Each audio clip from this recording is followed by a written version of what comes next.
تو وہ علامہ صاحب کو مخاطب کر کے کہتے ہیں علامہ، اب یہ وہ جو انداز تھا ان کا گفتگو کرنے کا کہ علامہ یہ ڈاکٹر جو ہے نا ہی از این ایتھیسٹ، یہ خدا کو نہیں مانتا۔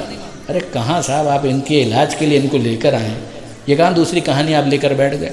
مگر ان کو دیکھ کر کوئی پرانی گفتگو ان کو یاد آ گئی۔ انہوں نے کہا علامہ دس مین از این ایتھیسٹ، یہ اللہ کو نہیں مانتا ہے، یہ ملحد ہے، منکر خدا ہے۔ اچھا اب ظاہر ہے کہ علامہ کے سامنے وہ بڑے ڈاکٹر جن کا نام مجھے پتہ ہے مگر میں جان بوجھ کے نہیں لے رہا، جب ایسی باتیں ہونے لگیں تو وہ ڈاکٹر صاحب بڑے آفینڈڈ انہوں نے فیل کیا کہ اتنی بڑی شخصیت کے سامنے مجھے اس طرح سے ڈیگریڈ کیا جا رہا ہے۔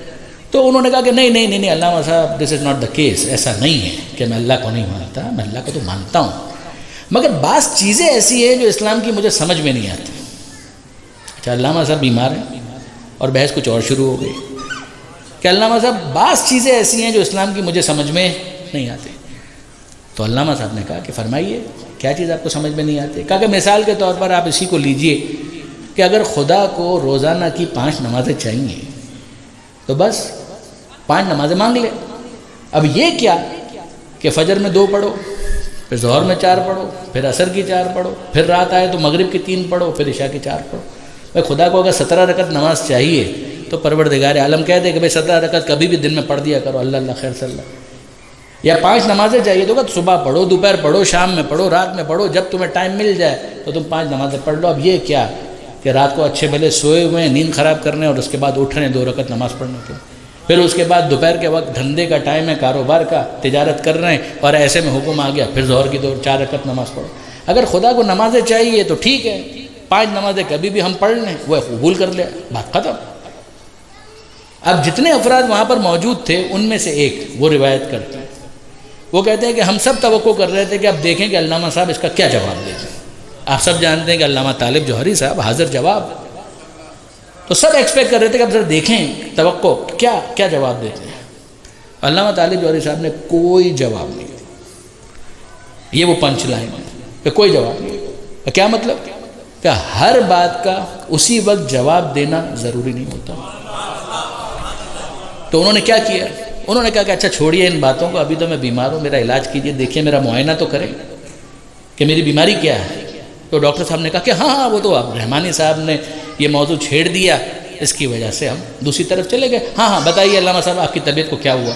اب وہ جائزہ لے رہے ہیں، اسٹیتھوسکوپ لگایا، دل کی دھڑکن چیک کی، تھرمامیٹر لگایا، ٹیمپریچر نوٹ کیا، سر پر ہاتھ رکھا، صحت کے بارے میں اندازہ کیا اور اس کے بعد کہا گاٹ اٹ۔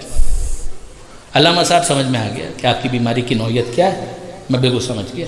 ہاں میں آپ کو ایک نسخہ تجویز کر دیتا ہوں، آپ اس نسخے پر عمل کریں اور آپ کی بیماری رفو چکر ہو جائے گی، آپ بالکل ٹھیک ہو جائیں گے، اچھے ہو جائیں گے۔ کہا کہ ہاں بتائیے کیا ہے نسخہ؟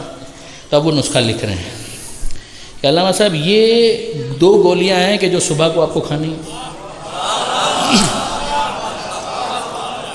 یہ 2 گولیاں آپ کو صبح کو کھانی ہیں، اور پھر اس کے بعد یہ گولیاں ہیں یہ آپ کو دوپہر کو کھانی ہیں، پھر اس کے بعد یہ گولیاں ہیں یہ رات کو جب آپ کھانا کھا چکے ہیں اس کے بعد پھر آپ کو کھانی ہے۔ کہا واپس بتائیے گا کیا نسخہ آپ نے فرمایا؟ کہا کہ یہ 2 گولیاں صبح کو کھانی ہیں، کہ یہ 2 گولیاں دوپہر کو کھانی ہیں اور یہ 2 گولیاں آپ کو رات کو کھانی ہیں۔ اب علامہ صاحب پوچھتے ہیں کہ یہ بتائیے ڈاکٹر صاحب کہ اگر یہ ساری گولیاں صبح کو کھا لوں تو چلے گا؟ یہ ساری گولیاں اگر میں صبح کھا لوں تو چلے گا؟ نہیں علامہ صاحب آپ کیا کر رہے ہیں؟ ڈاکٹر میں ہوں، میں بتاؤں گا نا، یہ گولی صبح کو کھائی جائے گی، یہ دوپہر کا ڈوز ہے، دوپہر کو کھایا جائے گا، اور اس طریقے سے ڈرگس کا ایک کمبینیشن ہوتا ہے اور دوائیں جو ہیں وہ اپنا اثر کریں گی، اس کے بعد پھر آپ کی طبیعت ٹھیک ہو جائے گی۔ اب آپ غور فرمائیے، علامہ صاحب کہہ رہے ہیں اچھا ٹھیک ہے صبح والی تو خیر، لیکن اگر میں دوپہر کو ساری کھا لوں تو چلے گا؟ کہ نہیں چلے گا علامہ صاحب، بالکل نہیں چلے گا۔ کہ رات کو ساری کھا لوں چلے گا؟ کہ نہیں چلے گا۔ اب علامہ صاحب کو کہنے کا موقع ملا، وہ فرمانے لگے کہ ڈاکٹر صاحب جسم کی حساسیت کو دیکھ کر بیماری کا علاج تجویز کرتے ہوئے جو اختیار آپ ڈاکٹر کو دیتے ہیں، کم سے کم اتنا اختیار تو روح کے علاج کے لیے پروردگار کو دیں۔